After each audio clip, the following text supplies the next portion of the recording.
Margaret Chun woke up to the sound of silence. The big house around her was quiet, just like every other morning. She was 90 years old, and her body moved slowly as she got out of bed.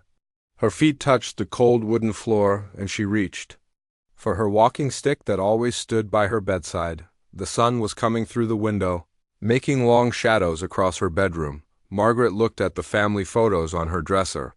There were pictures of her children when they were young, and photos of her grandchildren at different ages. In one photo, her grandson Tommy was only 5 years old, sitting at the piano bench with a big smile. In another, her granddaughter Lisa was holding a music book. Looking proud after her first piano lesson, Margaret walked slowly to the kitchen. Each step made a small sound on the wooden floor. The house was so quiet that she could hear her own breathing. She made herself a cup of tea and sat at the kitchen table. The table was big enough for 8 people, but now it was just her. She remembered when this table was full of people. Her children used to come for Sunday dinner with their families. The grandchildren would run around the house, laughing and playing.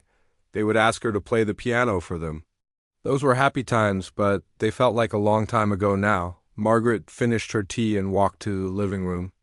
In the corner stood an old upright piano.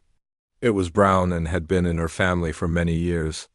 The piano bench was still there, but nobody sat on it anymore. She could see dust on the keys. The music books on top of the piano were old and yellow. She sat on the couch and looked at the piano. It used to be the heart of her home. Every day music would fill the house. Her children learned to play on that piano. Later her grandchildren did too. She had taught them all, starting with simple songs and helping them learn harder pieces as they grew up. Margaret remembered Tommy's first lesson. He was so small that his feet couldn't reach the pedals. She had to put books under his feet so he could sit properly. He was excited to learn, and his eyes would light up when he played a song correctly. Lisa was different. She was more serious about music and practiced every day.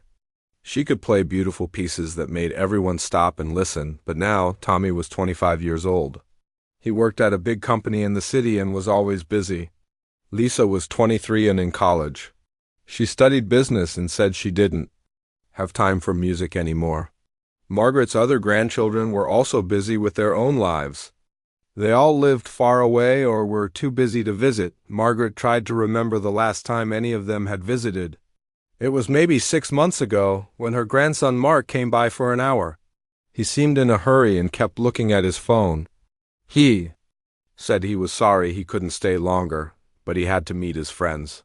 That was the last time anyone had sat in her living room. She looked around the room. Everything was clean and tidy, but it felt empty. The photos on the piano showed happy times, but they were just memories now. The music books were still there, waiting for someone to open them and play the songs inside. Margaret got up and walked closer to the piano. She touched the keys gently with one finger. The sound was soft and sad.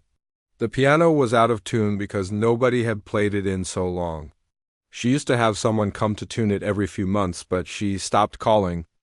Then when she realized nobody was playing it anymore, she sat on the piano bench for the first time in months. The bench was the same height as always, but her body felt different. Her back was not as straight as it used to be.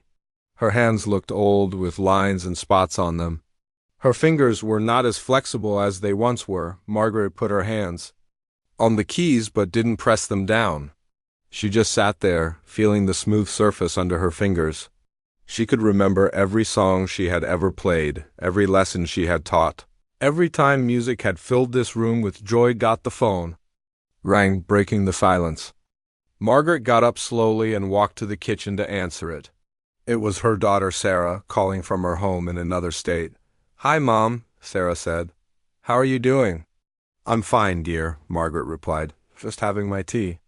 "That's good. I'm sorry I can't talk long. I'm at work and only have a few minutes. The kids are so busy with school and activities. Tommy got a promotion at work and Lisa is studying for her final exams." Margaret listened to her daughter talk about everyone's busy lives. She wanted to ask when someone might visit, but she didn't want to sound like she was complaining. "That's wonderful, dear," Margaret said. "I'm proud of them all." I know you are, Mom. I have to go now, but I'll call you again soon. After Sarah hung up, Margaret stood in the kitchen holding the phone. She knew Sarah loved her, but everyone was so busy. They had their own lives, their own problems, their own dreams to follow.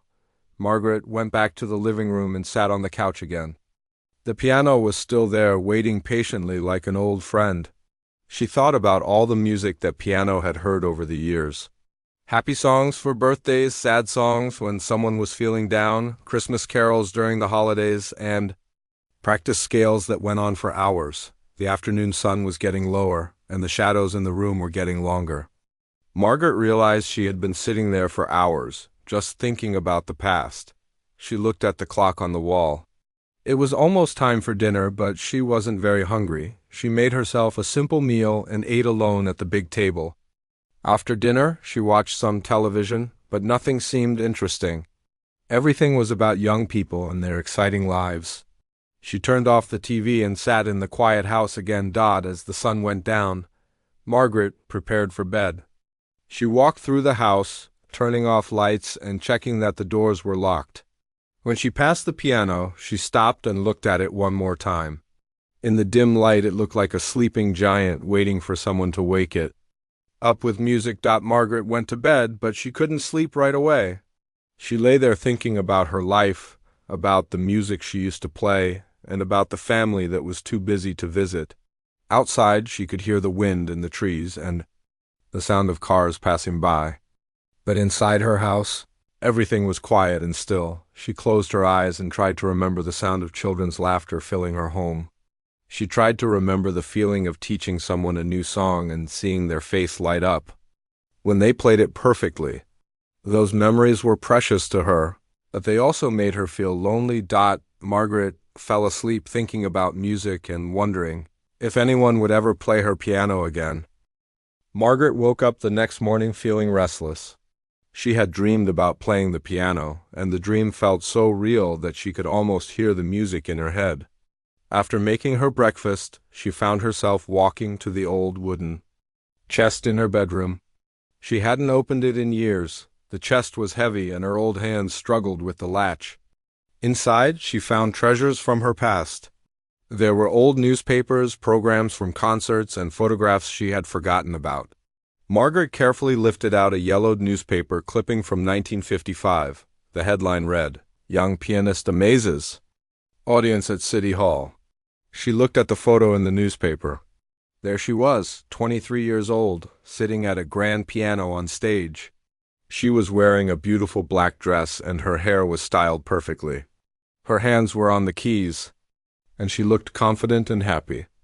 Margaret could barely believe that young woman was her. She found another newspaper, clipping from 1958. This one had a bigger photo and a longer story. Margaret Chin performs Chopin with City Orchestra, it said. The article talked about how she had played with the famous orchestra and how the audience had given her a standing ovation. Margaret remembered that night clearly. She had been so nervous, but when she started playing, all her fears went away. The music had taken over, and she had played better than ever before. Margaret sat on her bed and looked through more clippings. There were reviews from newspapers in different cities. She had traveled all over the country, playing in concert halls and music venues. The reviewers had written wonderful things about her playing. They called her gifted and extraordinary, and a true artist. She found a program from a concert in New York City. It was from 1962, and she was the featured performer. The program listed all the pieces she had played that night. They were difficult pieces by famous composers like Beethoven, Mozart, and Chopin. Margaret looked at her hands now. They were old and stiff, but once they had been strong and fast enough to play the most challenging music in the world. There was a photo from backstage after that New York concert. Margaret was holding a bouquet of flowers and smiling. Next to her was a young man in a suit. That was David, her husband. He had been so proud of her that night. He had given up his own job to travel with her and support her career. They had been so happy together, so full of dreams and plans. Margaret found a letter in the chest. It was from a famous music teacher in Paris. He had heard her play and wanted her to come to France to study with him. The letter was written in 1963, and he had offered to help her become an international concert pianist. Margaret remembered receiving that letter. She had been so excited about the opportunity, but she also found another letter in the chest. This one was from a doctor, dated just a few weeks after the letter from Paris. The doctor had confirmed what she and David had hoped for. She was going to have a baby. Margaret remembered the joy and the difficult decision she had to make. She could go to Paris and become a famous pianist, or she could stay home and start a family. She chose family. Margaret put the letter down and wiped her eyes. She had never regretted that choice, but sometimes she wondered what might have been. She had given up her dream of playing in the great concert halls of the world, but she had gained something precious. Her children and grandchildren. Margaret found photos of her children when they were young. There was Sarah, her oldest daughter, sitting at the piano when she was 7 years old. Sarah had been a good student and had learned to play many songs. There was her son Michael, practicing scales at the kitchen table because the piano was being tuned. And there was her youngest, Jennifer, who had loved to sing while Margaret played. After her children were born, Margaret had started teaching piano lessons from her home. She had turned the formal dining room into a music room with 2 pianos and comfortable chairs for parents to sit and listen. Students came every day after school and on weekends. Margaret had taught children from the neighborhood, and word had spread about her skills as a teacher. She found a photo of her first group of students. There were 12 children of different ages, all sitting around the piano. Margaret was standing behind them, young and full of energy. She had loved teaching. Each student was different, and she had learned to find the best way to help each one discover their musical abilities. Margaret found newspaper clippings about her students, too. Many of them had gone on to win competitions and scholarships. Some had become professional musicians. Others had just learned to love music and had passed that love on to their own children. Margaret had been proud of all of them. She found a program from a recital she had organized in 1975. It was held at the local high school auditorium, and 30 of her students had performed. Margaret had played the final piece of the evening, a beautiful song she had composed herself. The audience had loved it, and many people had asked her to write more music. Margaret remembered that she had written several pieces over the years. She had composed songs for her students to play, and she had written music for special occasions like weddings and graduations. She found the sheets of music in the chest, written in her own handwriting. The notes looked perfect on the page, and she could hear the melodies in her mind. There was a photo from 1980, when Margaret had organized a benefit concert to raise money for new instruments for the local school.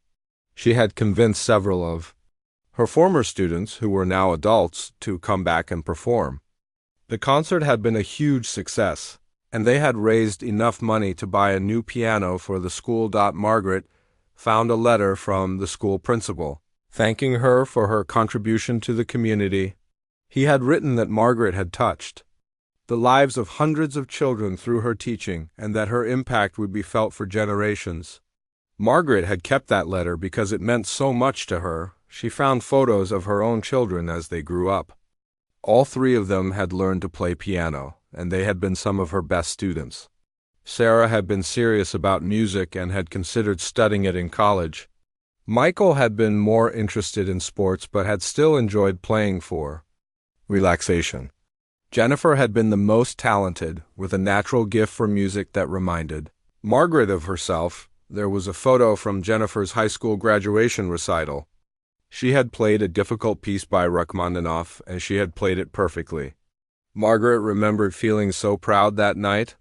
She had thought Jennifer might follow in her footsteps and become a professional musician, but Jennifer had chosen a different path. She had gone to college to study medicine and had become a doctor.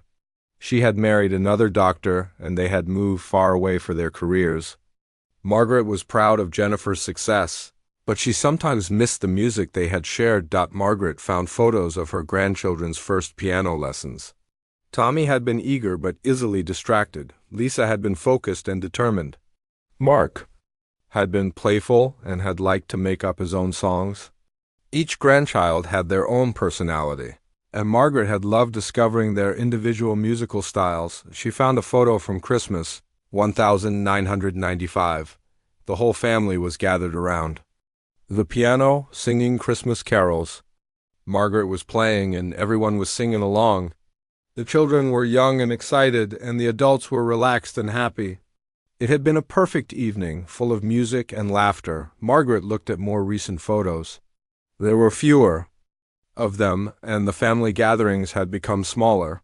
The children had grown up and had their own interests. The family dinners had become less frequent, and the music had gradually faded from their lives. She found a program from her last public performance. It was from 2005, when she had played at a community center fundraiser. She had been 70 years old then, and her playing had still been strong and beautiful. The audience had loved her performance, and many people had asked her to play more concerts, but Margaret had decided that would be her last public performance. She had felt that it was time to step back and let younger musicians take the stage. She had thought she would still play at home for her family, but as the years passed, even that had become less frequent. At the bottom of the chest, Margaret found her old practice journals. She had kept detailed records of her practice sessions, noting which pieces she had worked on and what techniques she had focused on. The journals showed her dedication to her craft. Even when she was teaching full-time and raising her children, she had still practiced several hours every day. Margaret closed the chest and looked around her bedroom. All these memories were precious to her, but they also made her feel sad. She had been someone important once. She had been a performer, a teacher, and a composer. She had influenced many lives through her music. But now she felt forgotten and unimportant. She thought about her grandchildren, who were too busy to visit. They didn't know about her past achievements. They didn't know that their grandmother had once been a celebrated musician. To them, she was just an old woman who lived alone in a big house. Margaret walked to the living room and looked at the piano again. All those years of music, all those memories, all that talent, it was all still there, waiting inside that old instrument. She wondered if she still had the ability to play the way she once had. Her hands were older now, but the music was still in her heart. Margaret woke up on March 15th, knowing it was a special day. It was her 90th birthday. She had been looking forward to this day for weeks, hoping that maybe her family would surprise her with a visit. She had cleaned the house extra carefully, and had even bought a small cake from the bakery down the street. She got dressed in her favorite blue dress, the one her daughter Sarah had given her for her 85th birthday. She brushed her gray hair and put on a little lipstick. Looking in the mirror, she tried to smile, but she felt nervous and excited at the same time. Margaret went to the kitchen and made herself a special breakfast. She used her good china plates and put a cloth napkin on her lap. She wanted the day to feel special, even if she was alone. While she ate, she kept listening for the doorbell or the phone, hoping someone would call or visit. The phone rang. Margaret hurried to answer it, her heart beating fast with excitement.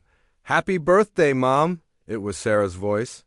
"Thank you, dear," Margaret said, smiling for the first time that day. "I'm sorry I can't be there with you. Work is so busy right now, and I couldn't get time off. But I sent you a card, and it should arrive today or tomorrow." Margaret felt disappointed, but she tried to keep her voice cheerful. "That's okay, dear. I understand. The kids wanted to call you too, but Tommy is at work and Lisa has exams all week. They said to tell you happy birthday and that they love you." After Sarah hung up, Margaret sat by the phone for a few minutes. She was grateful for the call, but she had hoped for more. She had hoped someone would come to celebrate with her. At noon, her son Michael called from California. He sounded rushed, like he was calling between meetings. "Happy birthday, Mom! I can't believe you're 90. "Thank you, Michael," Margaret said. "I'm sorry I can't visit. You know how busy things are here, but I'll try to come see you soon, okay?" Margaret had heard that promise before. Michael was always too busy with his job and his own family to visit very often. Jennifer called in the afternoon. She was working at the hospital, and Margaret could hear noise in the background. Happy birthday, Mom. I'm so sorry I can't talk long. We have an emergency here, and I need to get back to work. That's all right, dear, Margaret said. I know your work is important. I love you, Mom. I'll call you again soon. After Jennifer hung up, Margaret realized that was probably all the calls she would get. She sat in her living room looking at the decorations she had put up for herself, a few balloons and a small banner that said, Happy Birthday. The afternoon passed slowly. Margaret watched some television and tried to read a book, but she couldn't concentrate. She kept looking at the door, hoping someone might surprise her with a visit. She had made enough food for several people, just in case at 4 o'clock the mailman brought her mail. There was one birthday card from Sarah, just like she had promised. Margaret opened it carefully. It was a pretty card with flowers on the front, and Sarah had written, Happy 90th birthday, Mom. Wish I could be there. Love, Sarah. Margaret put the card on the mantelpiece next to the few other cards she had received from old friends and neighbors. The display looked small and lonely in the big room. As evening approached, Margaret decided to have her birthday dinner.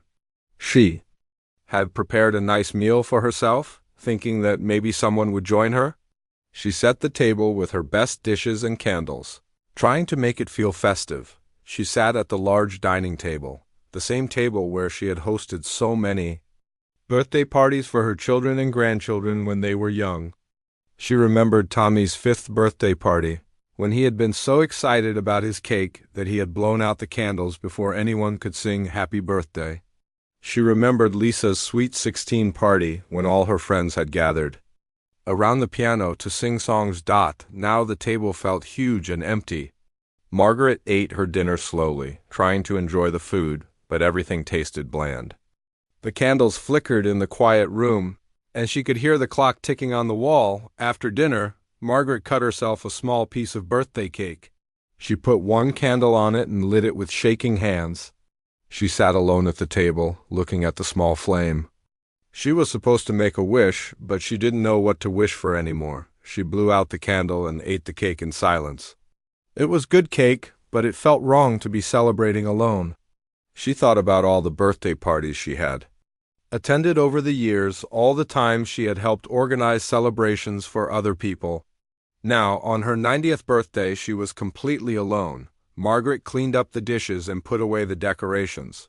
The house felt even quieter than usual. She went to the living room and sat on the couch, staring at the piano in the corner. The piano had been silent for so long that it looked like a piece of furniture instead of a musical instrument. She thought about all the birthday songs she had played over the years. She had played Happy Birthday hundreds of times for her children, grandchildren, and piano students. She had played it with joy and celebration, surrounded by people who loved her. Now she couldn't remember the last time anyone had played that song for her. Margaret felt tears starting to fall down her cheeks.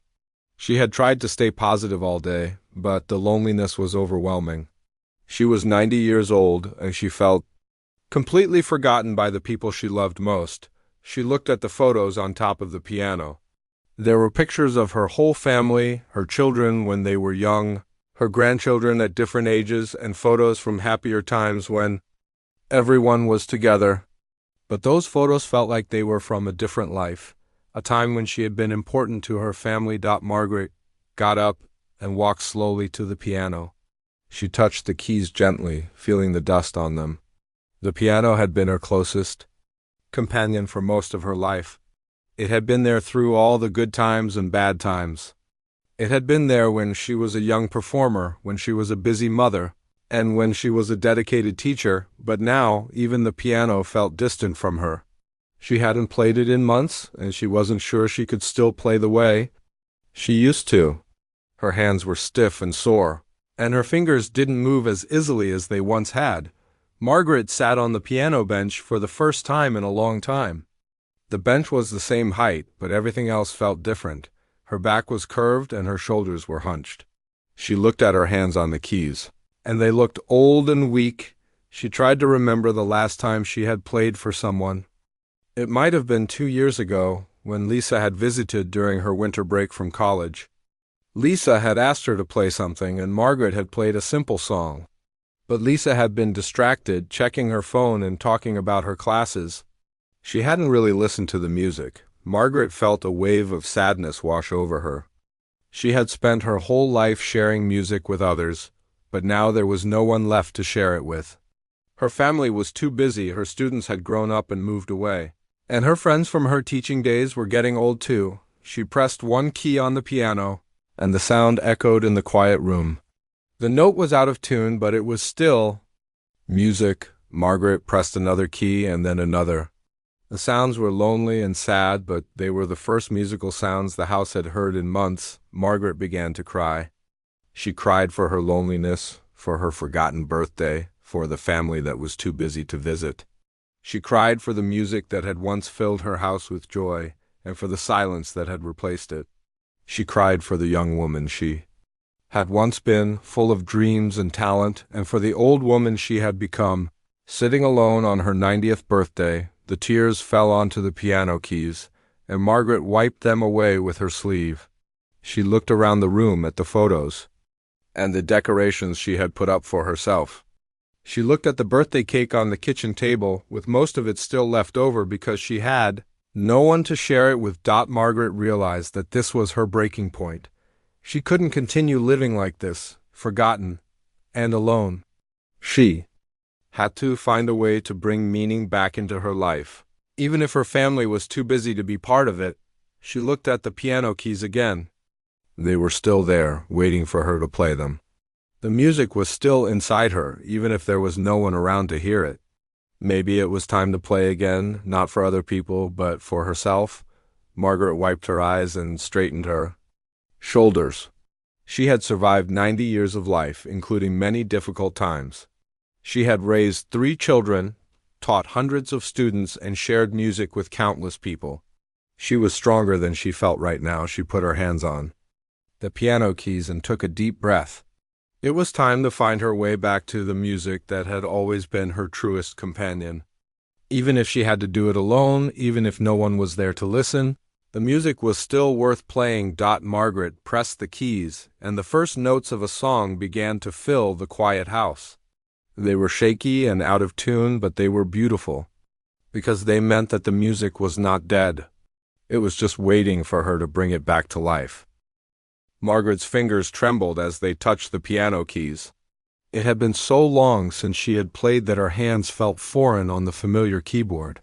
She took a deep breath and tried to remember a simple song, the first piece she had taught her grandson Tommy when he was just 5 years old. The melody was called Twinkle, Twinkle, Little Star, but Margaret had made it special by adding her own gentle harmony. She had taught this song to dozens of children over the years, and it had always been a favorite because it was easy to learn but beautiful when played well. Margaret pressed the keys slowly, one note at a time. The piano was definitely out of tune, and some of the notes sounded flat and sad. But there was still music coming from the instrument, and that was what mattered. Each note felt like a small victory. Her left hand was stiff, and she had trouble moving her fingers independently.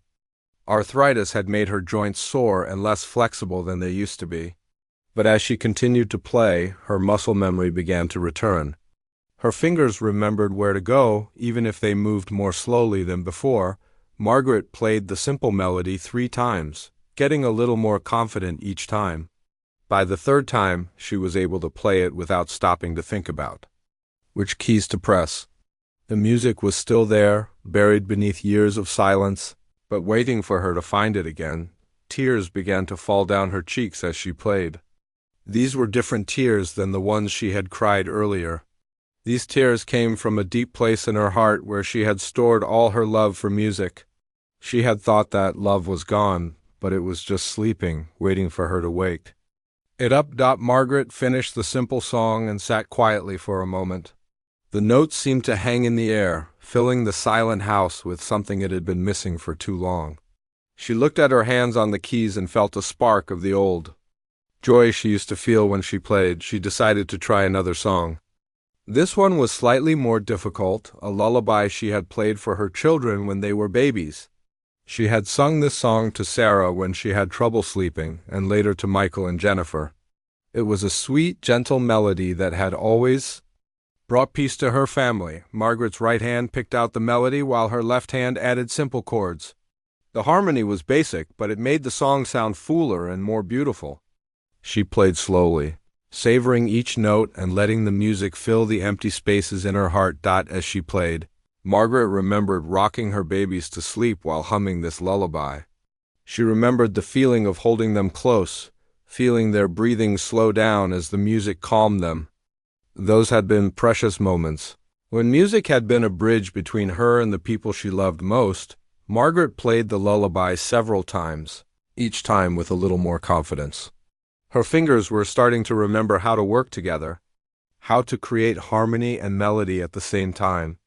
It was like learning to speak a language she had known fluently but hadn't used in years. Next, she tried a piece she had composed herself many years ago. It was a simple waltz she had written for her daughter Jennifer's 8th birthday. Jennifer had loved the song and had learned to play it perfectly. Margaret had been so proud when Jennifer performed it at a student recital. The waltz was more challenging than the other songs. It required her fingers to move in a dancing rhythm, with the melody flowing smoothly while the accompaniment kept a steady beat. Margaret struggled at first, her fingers stumbling over the more complex passages, but gradually the music came. Back to her, she played the waltz slowly, remembering how Jennifer had looked when she performed it, so serious and concentrated, her small hands moving gracefully across the keys. Margaret had felt such joy watching her daughter discover the beauty of music. That joy was still there, even though Jennifer was now a grown woman with her own busy life. Margaret played for over an hour, working through songs she had almost forgotten. Some were pieces she had learned as a young student, others were songs she had taught to her children and grandchildren. Each piece brought back memories of different times in her life. She played a Mozart sonata that she had performed in her first college recital. The piece was difficult, and she couldn't play it at full speed anymore, but she could still feel the elegance and beauty of the music. She played a Chopin nocturne that had been one of her signature pieces during her performing. The emotional melody made her cry again. But these were tears of recognition and joy. Margaret also played some of the simple pieces she had used to teach beginning students. These songs were not as complex as the classical pieces, but they had their own special meaning. They represented the hundreds of children she had helped discover music, the countless hours she had spent patiently guiding small fingers to the right keys. As she played, Margaret noticed that her hands were getting stronger and more flexible. The stiffness was gradually leaving her fingers and her coordination was improving. It was like physical therapy, but better because it was healing her heart as well as her hands. The sound of the piano filled the house in a way that made everything feel different. The room seemed less empty, the silence less oppressive. Music had always been the soul of this house, and now it was slowly coming back to life. Margaret played until her hands were tired and her back was sore from sitting on the piano bench. When she finally stopped, the house seemed to echo with the memory of music. She sat quietly, listening to the silence, but it was a different kind of silence now. It was the silence that comes after music, full of the lingering beauty of the notes that had just been played. She looked at the piano keys and smiled for the first time in months. The keys were still dusty and the piano was still out of tune, but it had produced music again. Real music, played by someone who loved it and understood it. Margaret got up from the piano bench and walked to the kitchen to make herself a cup of tea. As she waited for the water to boil, she could still hear the music in her head. The melodies were playing over and over, reminding her of who she used to be and who she still was. Deep down inside, she thought about her family, who were too busy to visit her. She felt sad about their absence, but she also felt something new, a sense of independence and strength. She had found something precious that didn't depend on other people being there to appreciate it.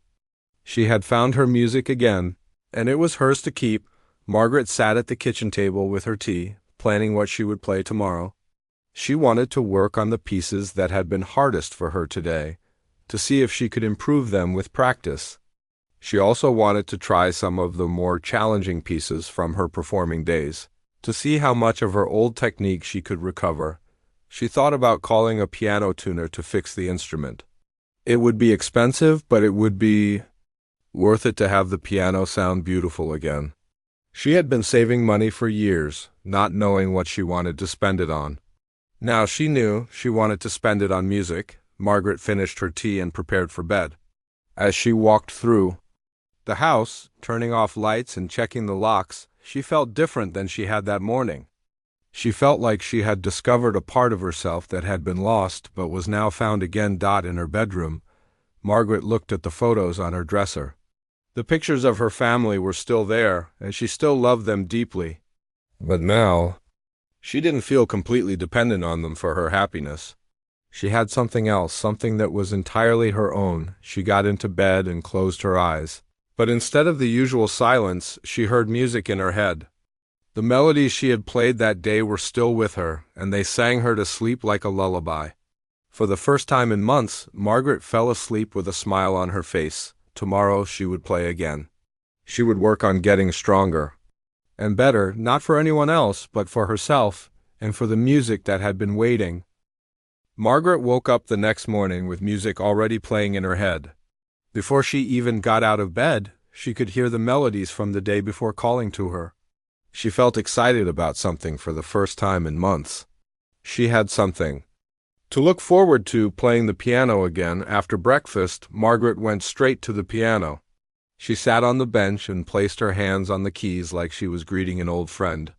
Yesterday had been about remembering. Today was about improving. She wanted to see how much better she could play with practice. She started with the simple songs from yesterday, but this time she played them with more confidence. Her fingers moved more smoothly, and she could feel her muscle memory getting stronger. The stiffness in her hands was still there, but it was less than before. Margaret decided to work on a piece she had loved as a young performer, a beautiful song by Debussy called Clair de Lune. It was a piece that required gentle touch and smooth fingerwork. She had played it hundreds of times in her youth, but now it felt like learning it all over again. She played very slowly at first, working through each phrase carefully. The melody was like water flowing, and Margaret tried to make her playing sound that way too. Some parts were harder than others, and she had to stop and work on difficult sections several times. As she practiced, Margaret noticed something wonderful happening. Her hands were getting stronger and more flexible with each passing hour. The arthritis pain was still there, but it seemed less important when she was focused on making beautiful music. Around 10 o'clock, Margaret heard a sound from outside that made her stop playing. Someone was walking up her front steps. She heard a gentle knock on the door and wondered who it could be. Very few people visited her anymore. Margaret opened the door to find Mrs. Patterson. Her next-door neighbor, Mrs. Patterson, was about 70 years old and had lived next door for 15 years. They had always been friendly, but they didn't spend much time together. "Margaret, dear," Mrs. Patterson said with a warm smile, "I hope you don't mind me stopping by. I heard the most beautiful music coming from your house yesterday evening, and I heard it again this morning. I couldn't help but come over to tell you how lovely it sounded." Margaret felt surprised and pleased. She hadn't realized that anyone could hear her playing. "Oh, thank you," she said. "I was just practicing. I haven't played in a long time." "Well, you certainly haven't lost your touch," Mrs. Patterson said. "Would you mind if I listened for a few minutes? I don't want to bother you, but the music was so beautiful. It reminded me of my mother. She used to play piano when I was a little girl." Margaret felt a warmth spread through her chest. Someone wanted to hear her play. Someone appreciated her music. "Of course," she said. "Please come in." Mrs. Patterson sat on the couch while Margaret returned to the piano. She felt a little nervous playing for someone else after so long, but it was a good kind of nervous. She decided to play some of the pieces she had been working on. Margaret played the Debussy piece she had been practicing. Even though it wasn't perfect, it was beautiful. Mrs. Patterson sat quietly, listening with her eyes closed and a peaceful expression on her face. When Margaret finished, Mrs. Patterson applauded softly. "That was absolutely wonderful," Mrs. Patterson said. "You have such a gift. I had no idea I was living next door to such a talented musician." Margaret felt proud and happy. It had been so long since anyone had complimented her playing. "Would you like to hear another piece?" she asked. "I would love to," Mrs. Patterson replied. Margaret played several more songs, including the lullaby she had practiced the day before and one of her own compositions. Mrs. Patterson listened to everything with obvious enjoyment, sometimes humming along softly when she recognized a melody. After about an hour, Mrs. Patterson had to leave to run errands, but she thanked Margaret warmly before going. "I hope you'll keep playing," she said. "Your music brings such joy. I'll be listening from my garden, if that's okay with you." "Of course," Margaret said. "I'm glad someone enjoys it." After Mrs. Patterson left, Margaret felt energized and inspired. She had forgotten how good it felt to share music with someone who appreciated it. She decided to practice even harder, not just for herself now, but for Mrs. Patterson and anyone else who might be listening. Margaret spent the rest of the morning working on more challenging pieces. She tried a batch invention that required both hands to play independent melodies at the same time. It was difficult and she made many mistakes, but she could feel her brain and fingers working together in ways they hadn't for years. In the afternoon, Margaret decided to call a piano tuner. She found the phone number in her old address book and made an appointment for the following week. The man on the phone seemed surprised that someone wanted to tune such an old piano, but he agreed to come. And look at it. The next day, Margaret was playing when she heard another knock on her door. This time, it was a young woman she didn't recognize. The woman looked to be about 30 years old and had a friendly face. "Hello," the woman said. "I'm sorry to bother you. I'm Emma Rodriguez, and I just moved into the apartment building across the street. I've been hearing the most beautiful piano music, and I wondered if it was coming from your house." "Yes, that's me," Margaret said, feeling both pleased and embarrassed. "I wanted to thank you," Emma said. "I work from home, and your music has been the most wonderful background to my day. It's so peaceful and beautiful. I'm a graphic designer, and I find that your music helps me concentrate and be more creative." Margaret invited Emma in for tea, and they talked for almost an hour. Emma told her about her work and her life, and Margaret told her about her years as a teacher and performer. Emma was fascinated by Margaret's stories and asked many questions about her musical career. "I always wanted to learn piano," Emma said. "But my family couldn't afford lessons when I was a child, and now I think I'm too old to start." "Nonsense," Margaret said firmly. "You're never too old to learn music. I taught students of all ages over the years. Some of my best students were adults who had always wanted to learn." Emma's eyes lit up. Would you consider teaching me?" "I could pay you, of course. I know professional lessons are expensive, but I would love to learn." Margaret felt a flutter of excitement in her chest. She hadn't taught anyone in years, but the idea of sharing music with someone eager to learn made her feel alive again. "I would be happy to teach you," she said. "We could start with very simple pieces and see how you progress." They arranged for Emma to come twice a week for lessons. Margaret would start by teaching her basic finger positions and simple melodies. Emma was so excited that she could barely contain herself. After Emma left, Margaret sat at the piano with a new sense of purpose. She wasn't just playing for herself anymore. She was playing for Mrs. Patterson, who listened from her garden. She was playing for Emma, who found inspiration in the music while she worked. And soon she would be teaching again, sharing her knowledge and love of music with someone who truly wanted to learn. Margaret spent the evening selecting pieces that would be good for a beginning adult student. She looked through her old teaching books and found simple songs that were beautiful but not too difficult. She also began planning how she would structure the lessons, what she would teach first, and how she would help Emma develop proper technique. That night, Margaret went to bed feeling more alive and purposeful than she had in years. She had music back in her life, and she had people who appreciated what she could do. She had a student again, someone to teach and encourage. She thought about her family, who were still too busy to visit. She still missed them and wished they could be part of this new chapter in her life, but she was no longer dependent on them for her happiness. She had found something meaningful to do with her time and her talents. Margaret fell asleep planning the next day's practice session.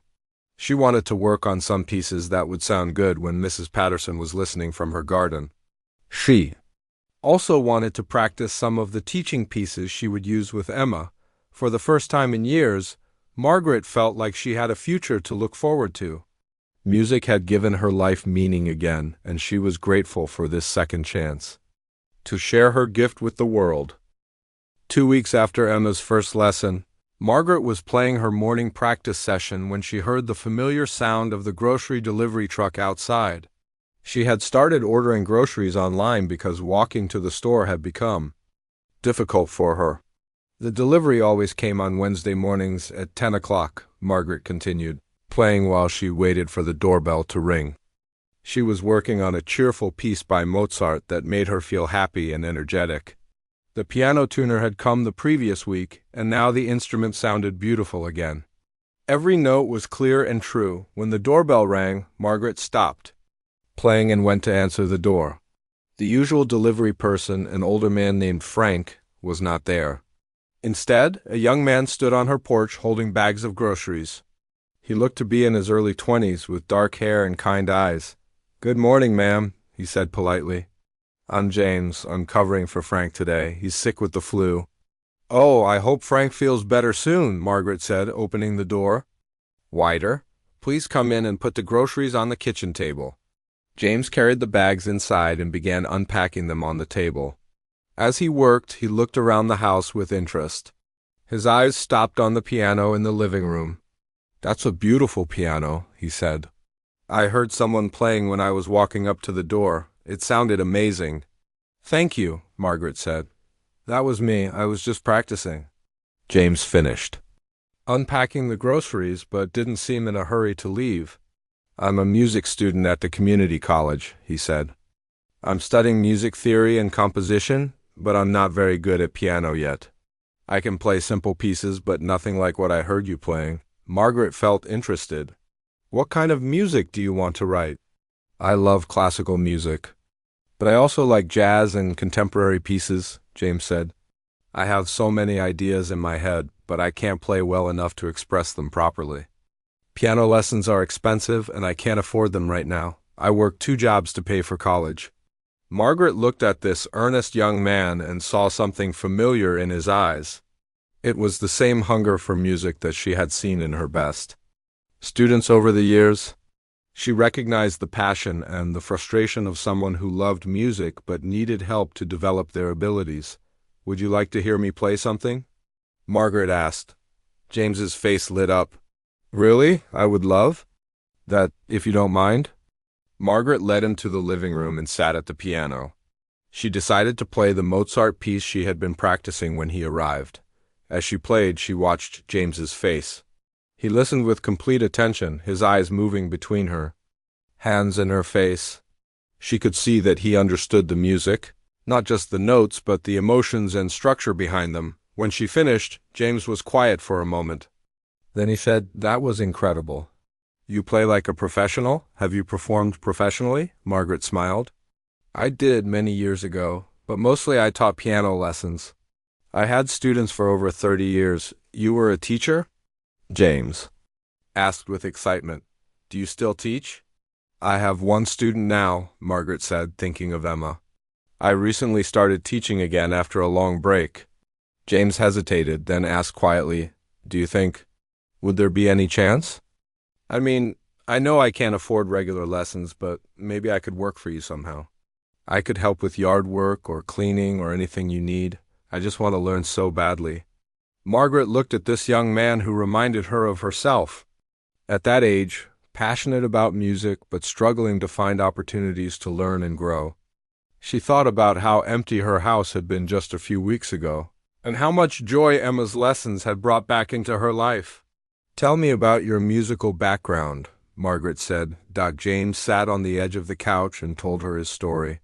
He had grown up in a family that loved music but couldn't afford instruments or lessons. He had taught himself to play guitar and had learned some basic piano at school.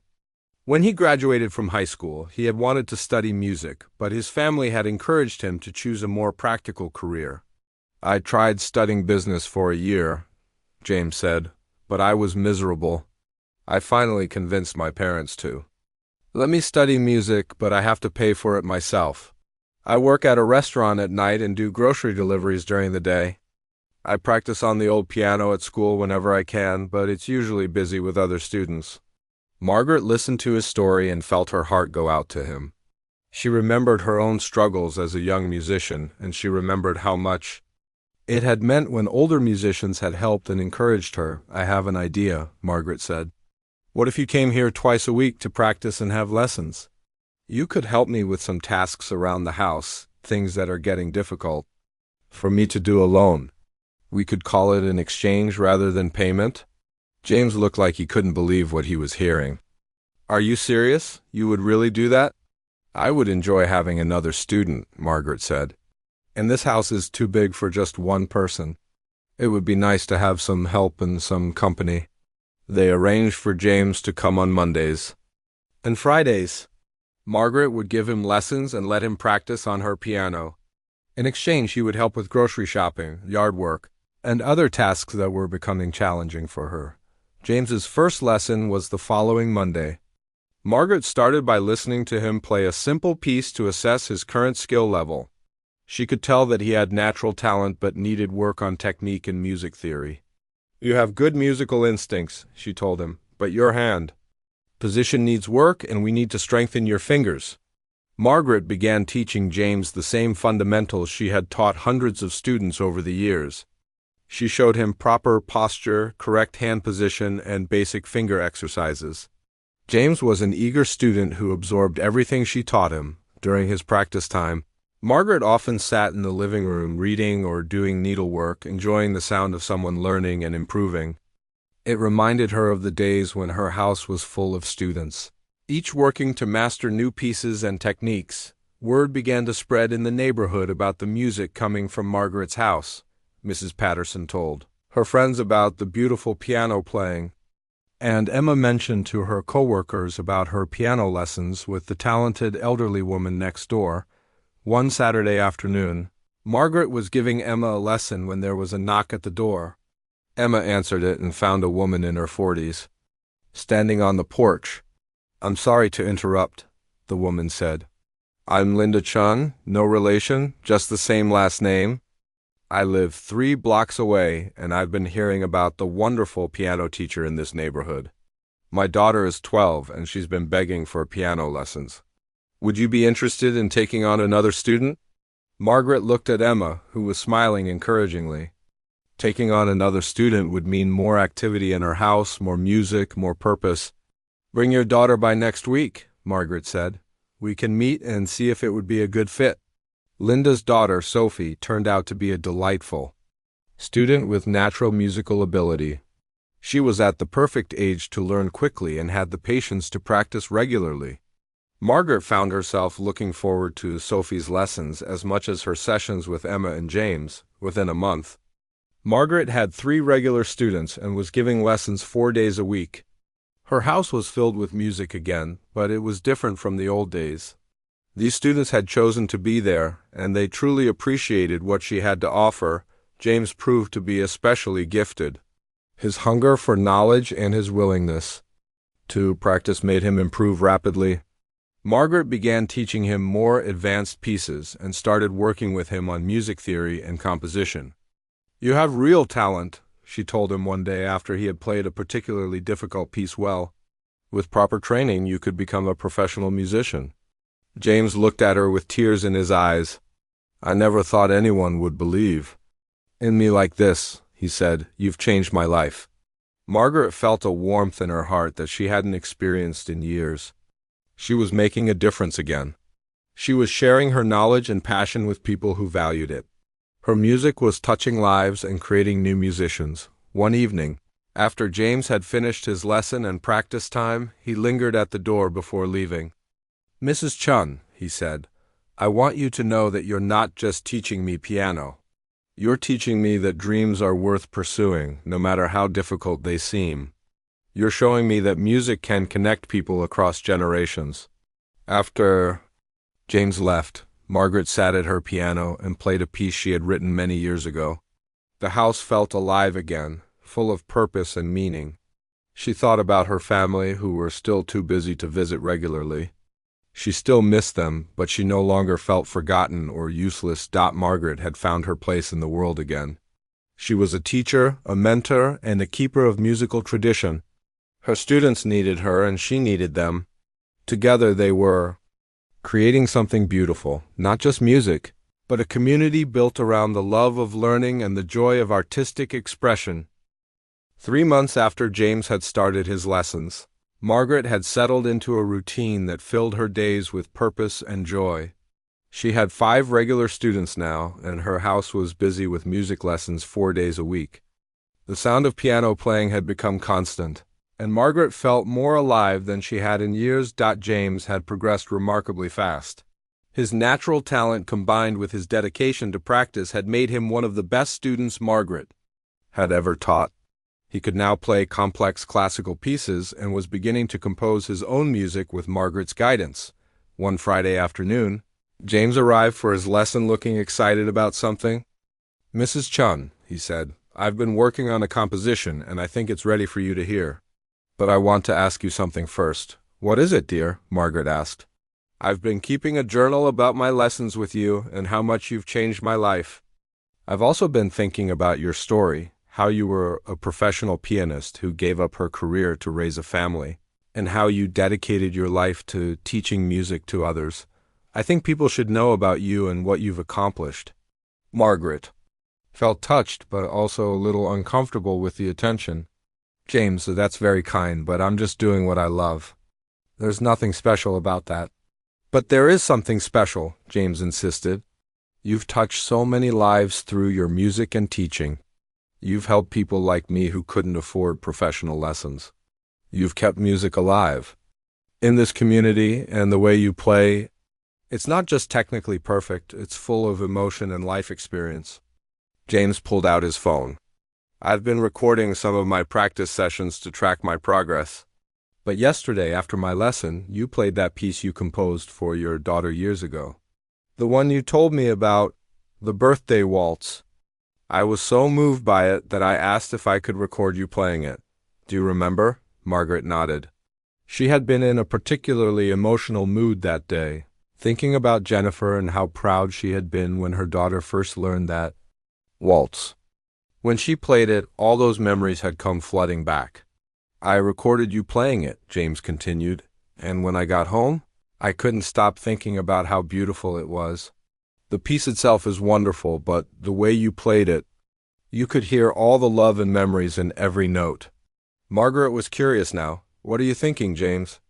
"I want to share your story and your music with the world. With your permission, I'd like to post the recording online." "All right." "About who you are, your musical background, and how you're still teaching and inspiring students at 90 years old?" Margaret felt nervous about the idea. "I don't know, James. I'm not sure I want that kind of attention." "Think about it," James said gently. "There are probably thousands of elderly people who feel forgotten and unimportant. There are young musicians who feel like their dreams are impossible. Your story could inspire them, and your music deserves to be heard by more people." Margaret was quiet for a moment, thinking about what James had said. Finally, she nodded. "All right, you can share it. But promise me you'll be honest about who I am." "I'm not perfect, and my life hasn't always been easy," James smiled. "That's exactly what will make your story so powerful." That evening, James worked carefully on his post.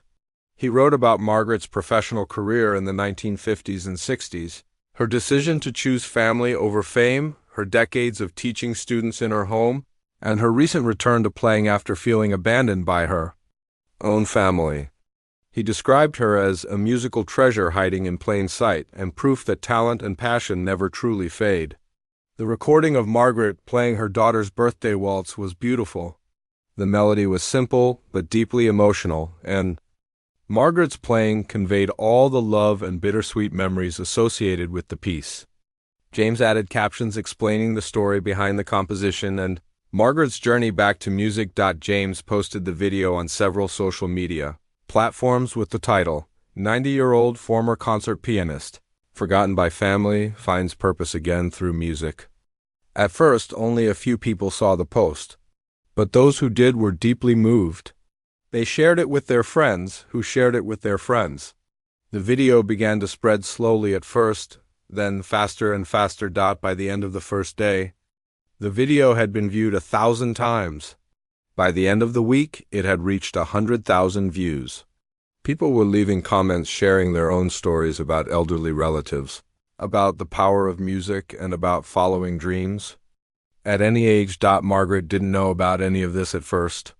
She didn't use computers or social media, and James wanted to wait until he had something significant to tell her.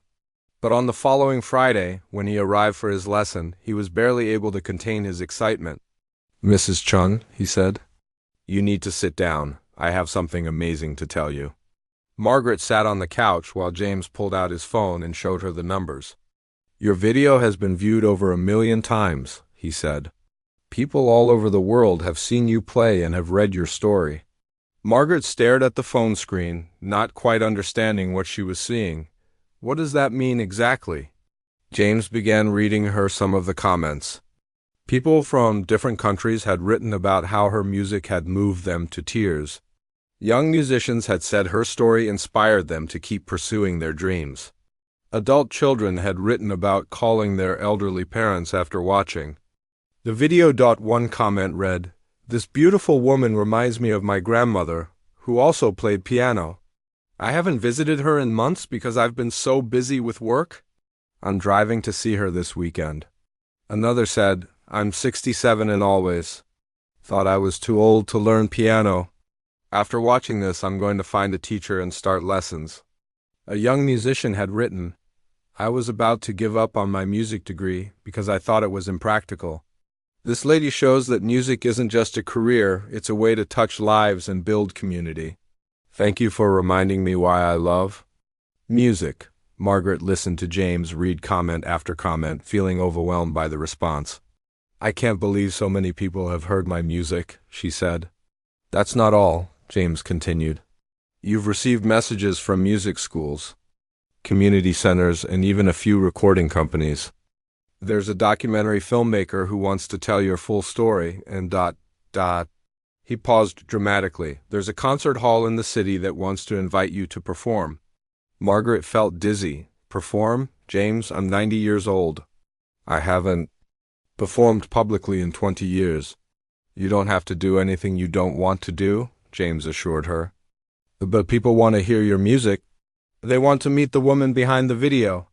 Over the next few days, Margaret's life changed dramatically. Reporters called asking for interviews. Musicians reached out wanting to collaborate. Music students asked if they could study with her. Emma, who had seen the video when her coworkers shared it, was excited but also protective of Margaret. "This is wonderful," she said, "but don't let them overwhelm you.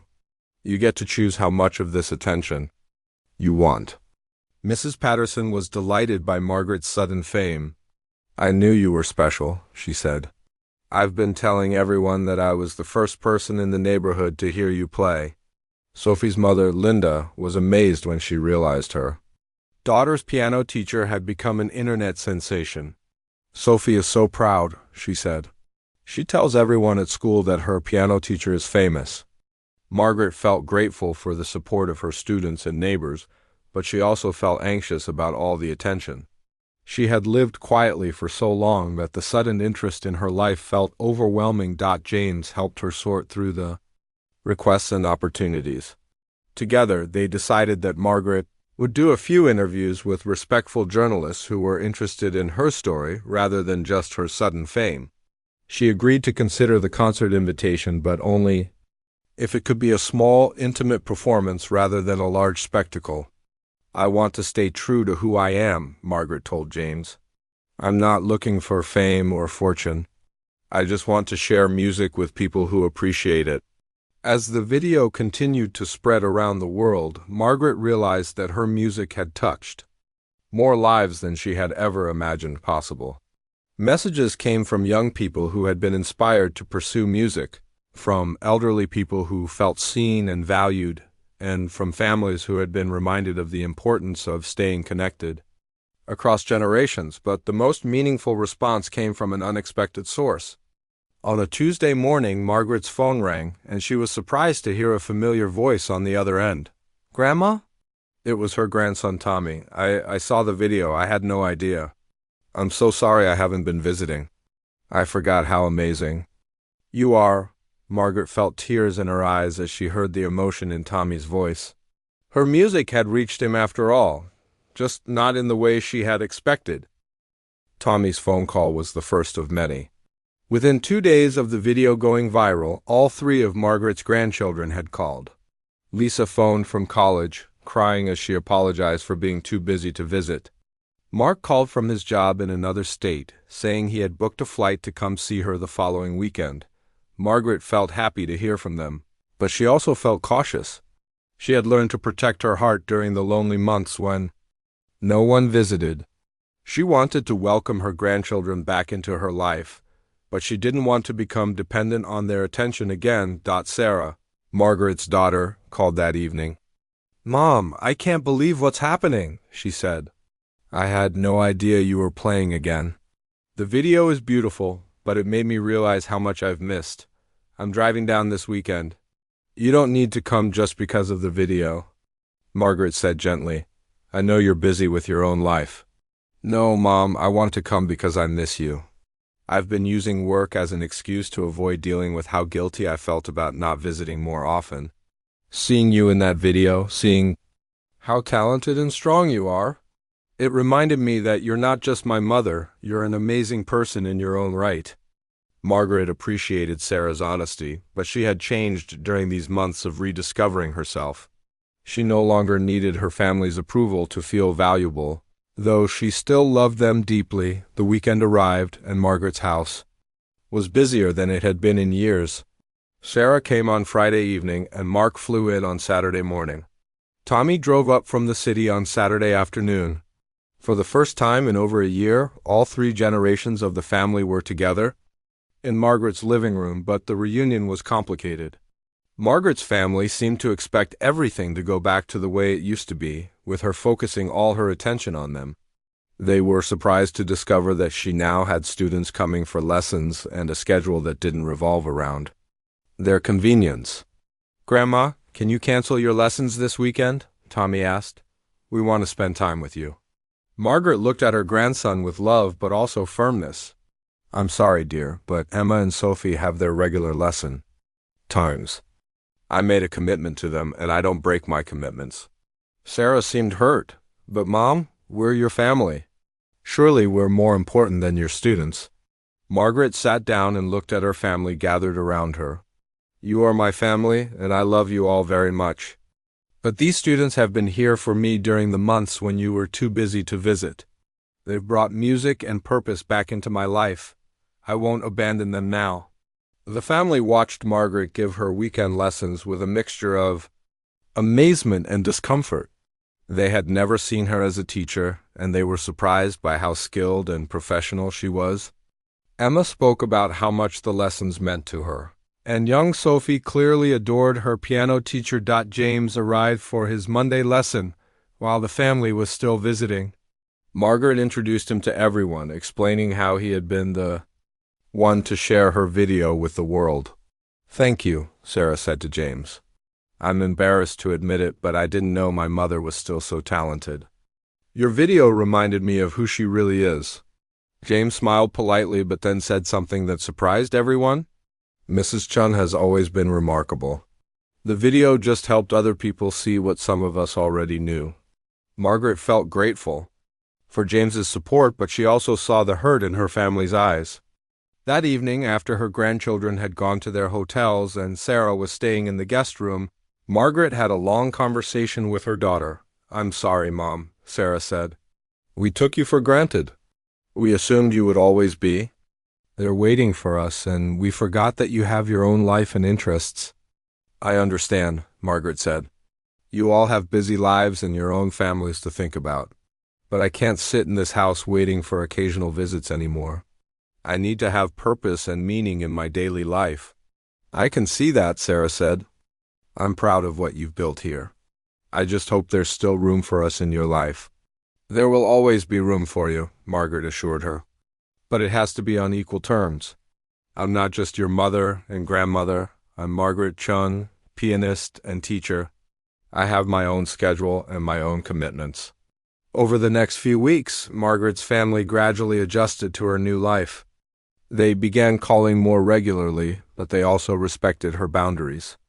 When they visited, they planned around her teaching schedule instead of expecting her to rearrange everything for them. Tommy surprised everyone by asking Margaret if he could start taking piano lessons again. I remember how much I loved playing. When I was little, he said, I think I'd like to try again. Margaret was delighted to teach her grandson, but she treated him like any other student. He had to practice regularly and follow her rules. Tommy discovered that learning piano as an adult was harder than he had expected, but it also brought him closer to his grandmother in a new way. Lisa called to ask if Margaret would be willing to play at her college graduation ceremony. They asked if I knew any musicians who could perform, and I immediately thought of you. Would you consider it? Margaret agreed, and her performance at Lisa's graduation was beautiful. She played several pieces, including the birthday waltz that had made her famous. Lisa introduced her to all her friends as my grandmother, the concert pianist, and Margaret could hear the pride in her voice. Mark arranged his work schedule so he could visit once a month.